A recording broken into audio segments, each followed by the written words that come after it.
Hello everyone, এই ভিডিওতে আমি আজকে কিভাবে বি ভার্ব এবং হ্যাভ ভার্ব ইউজ করে সিম্পল সেন্টেন্স গঠন করতে হয় তা দেখাবো। So let's get started. Rahim is honest.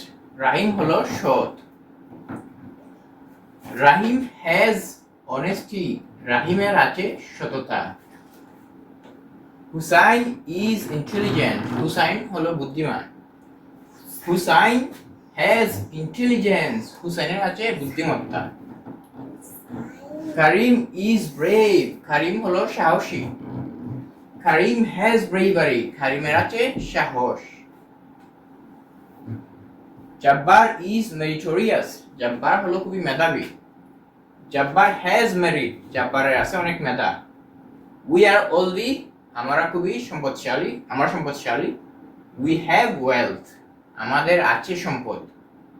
তো আপনারা প্যাটার্নটা দেখতে পাচ্ছেন, এখানে আমি প্রথমে সাবজেক্ট ইউজ করছি, তারপর বি বা তারপরে অ্যাডজেক্টিভ। এখানে সাবজেক্ট হ্যাজ, যে একটি হ্যাভ ভার্ব, তারপর অনেস্টি নাউন ফ্রম অনেস্টি। ওকে, তো আশা করি আপনারা এটার প্যাটার্নটা বুঝতে পারছেন। ওকে, বাই ফর নাও।